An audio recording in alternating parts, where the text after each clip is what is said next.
समाचार पत्रों की सुर्खियों के साथ मैं रजनी दुबे। नववर्ष पर एलजी व सीएम ने दी शुभकामनाएं। उपराज्यपाल मनोज सिन्हा ने कहा, प्रदेश के नागरिकों को नए साल की शुभकामनाएं देता हूं। शांति, समृद्धि व प्रगति के मार्ग पर जम्मू कश्मीर आगे बढ़े, यहां के नागरिक इस नेक काम में अपना सहयोग दें। चीफ मिनिस्टर उमर अब्दुल्ला ने कहा, वर्ष 2025 में प्रवेश कर रहे जम्मू कश्मीर के लोगों को मैं शुभकामनाएं देता हूं। नया साल हमारे लिए चिंतन व नई शुरुआत का समय है। जम्मू कश्मीर व इससे लोगों की भलाई के लिए अपनी प्रतिबद्धता को दोहराने का वक्त है। जम्मू कश्मीर में नए साल के स्वागत में बारिश और बर्फबारी होगी। लेह से ठंडा गुलमर्ग, दिन का पारा जमाव बिंदु से नीचे। हिमस्खलन की चेतावनी। पूरी घाटी शीतलहर की चपेट में है। जम्मू में मंगलवार को सीजन का सबसे ठंडा दिन बीता। नए साल में जम्मू कश्मीर में रेल कनेक्टिविटी का विस्तार होगा। घाटी को शेष भारत से जोड़ने वाली ट्रेन सेवाओं के शुभारंभ से पहले 6 जनवरी को प्रधानमंत्री नरेंद्र मोदी नई दिल्ली से जम्मू रेलवे डिवीजन का वर्चुअल उद्घाटन करेंगे। Jammu Akhnoor Poonch line 2023 kilometre, Srinagar Kargil Leh 430 kilometre, Bilaspur Manali Leh line परियोजना के अनुमोदन व निर्माण में तेजी आएगी। नया साल मनाने मां वैष्णो के दरबार और पर्यटन स्थलों पर बड़ी संख्या में उमड़े लोग।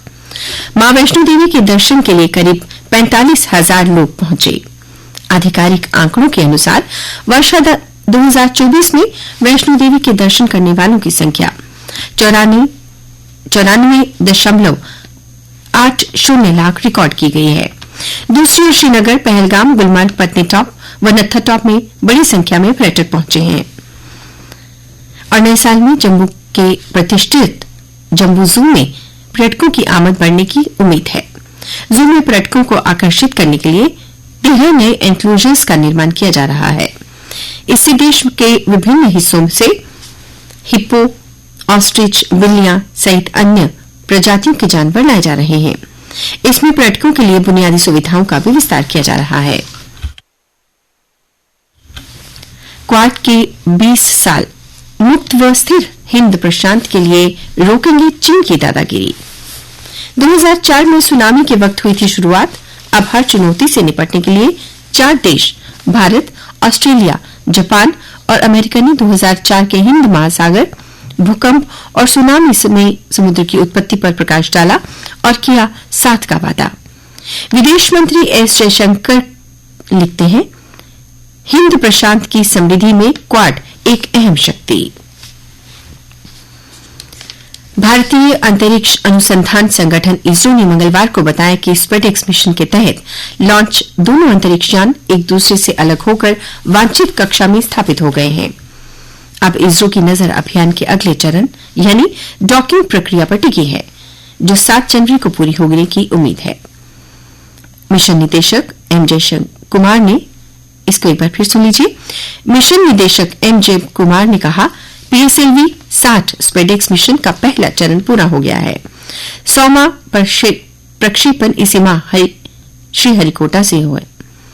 विज्ञान एवं प्रौद्योगिकी मंत्री जितेंद्र सिंह मंगलवार को संवाददाताओं से बातचीत में स्पेसएक्स की सफलता के लिए उससे इसरो को बधाई दी और कहा, डॉकिंग तकनीक अंतरिक्ष स्टेशन में बनेगी मददगार। ताराकोट रोपवे के विरोध में बीते सप्ताह से जारी कटड़ा बंद और घोड़ा पिट्ठू व पालकी वालों की हड़ताल मंगलवार रात प्रशासन से बातचीत के बाद समाप्त हो गई। अब नए रात साल के पहले दिन धर्मनगरी के बाजार खुल जाएंगे। दक्षिणी पश्चिमी जिला साइबर सेल ने शेयर बाजार में निवेश के नाम पर ऑनलाइन ठगी करने वाली गैंग के 5 जालसाजों को पंजाब और जम्मू से गिरफ्तार किया है। आरोपी चीन सहित अन्य देशों में बैठे ठगों को फर्जी कंपनी बनाकर उनके बैंक खाते बेचते थे। बेचे गए खातों में ठगी की रकम को ट्रांसफर करवाते थे। नगर निगम ने नए साल की पूर्व संध्या पर अस्थायी सफाई कर्मचारियों को बीमा का तोहफा दिया है। 2700 कर्मचारियों को नमस्ते योजना के तहत मिलेगा लाभ। एनजीओ होगा किस्त देगा और दुर्घटना और विपरीत परिस्थितियों में मिलेगा लाभ। सरकार कश्मीरी पंडितों के पुनर्वास के लिए प्रतिबद्ध। सरकार कश्मीरी पंडितों के पुनर्वास के लिए प्रतिबद्ध है, ये कहा सुरेंद्र चौधरी उप मुख्यमंत्री ने। उन्होंने कहा कि कश्मीरी पंडित जम्मू कश्मीर की सांस्कृतिक और सामाजिक क्षेत्र पर महत्वपूर्ण भूमिका अदा करते हैं। सरकार उनके सम्मानजनक पुनर्वास के लिए प्रतिबद्ध है, इस पर काम हो रहा है। और उप मुख्यमंत्री सुरेंद्र चौधरी ने जगती टाउनशिप का किया दौरा, सुविधाएं देने के दिए निर्देश। और अन्य समाचारों के साथ मेरी सहयोगी रोहिणी शर्मा। धन्यवाद रजनी। सांबा में कल जिला उपभोक्ता फोरम की बेंच का उद्घाटन किया गया। इस अवसर पर जिला एवं सत्र न्यायाधीश और डीसी सांबा मौजूद रहे। बार एसोसिएशन सांबा के अध्यक्ष अजय गुप्ता ने उपभोक्ता फोरम खोलने के लिए न्यायपालिका और प्रशासन का आभार जताया। बाहु फोर्ट को पर्यटन की दृष्टि से विकसित किया जाएगा, ये बात कृषि उत्पादन, ग्रामीण विकास और पंचायती राज मंत्री जावेद डार ने बाहु फोर्ट एक्वेरियम के दौरे के दौरान कही। साथ ही उन्होंने कहा कि प्रोजेक्टों में चल रहे कामों को समय पर किया जाए पूरा। यूजी पीजी में अलग अलग विषय तो भी बन सकेंगे तकनीकी कॉलेज में शिक्षक। एआईसीटीई रेगुलेशन डिग्री 2019 में संशोधन की तैयारी कर रहा है। असिस्टेंट प्रोफेसर के लिए एमटेक तो एसोसिएट और प्रोफेसर बनने के लिए पीएचडी अनिवार्य है। प्रमोशन में 3 श्रेणियों का आधार बनेंगे 100 अंक। 6 साल बाद मरीजों को मिलेगी पेड चिकित्सा। नए साल में जीएमसी जम्मू में शुरू होगा चोपड़ा नर्सिंग होम, मरीजों को मिलेगी वैकल्पिक चिकित्सा सेवाएं। तमिलनाडु के कन्याकुमारी के तट पर बने देश के पहले समुद्री ग्लास ब्रिज पर आवाजाही शुरू हो गई है। सोमवार को तमिलनाडु के मुख्यमंत्री एमके स्टालिन ने 77 मीटर लंबे और 10 मीटर चौड़े इस पुल का उद्घाटन किया था। पुल के बनने से पर्यटक कन्याकुमारी के तट पर विवेकानंद रॉक मेमोरियल से सीधे तिरुवल्लुवर प्रतिमा तक आसानी से पहुंच सकते हैं। खेल समाचार। मेलबर्न में मिली हार के बाद रोहित शर्मा की अगुवाई वाली भारतीय टीम कल सिडनी पहुंच गई, जहां शुक्रवार से बॉर्डर गावस्कर ट्रॉफी का 5वां और अंतिम टेस्ट खेला जाएगा। 5 मैचों की सीरीज में 1-2 से पिछड़ने के बाद सिडनी में भारत के सामने जीत के साथ ही साख बचाने की चुनौती है।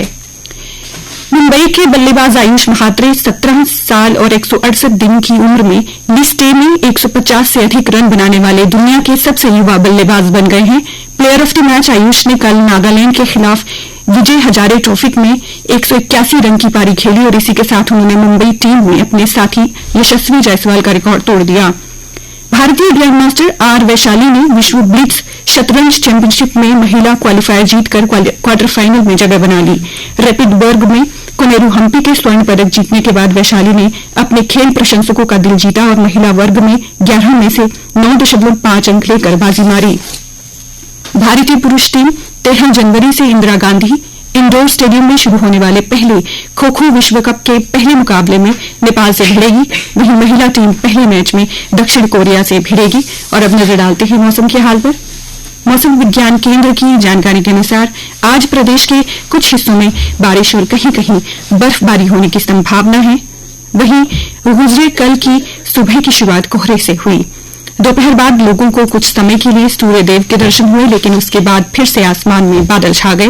वहीं मौसम विभाग के अनुसार आज से अगले 7 दिन तक जम्मू कश्मीर तथा आसपास के क्षेत्रों में 2 पश्चिमी विक्षोभ के प्रस्ताव की संभावना है। कल का अधिकतम तापमान 13.4 डिग्री सेल्सियस और न्यूनतम 7.1 डिग्री सेल्सियस रिकॉर्ड किया गया। आज सूर्यास्त 5:37 पर होगा और कल सूर्योदय 7:34 पर होगा।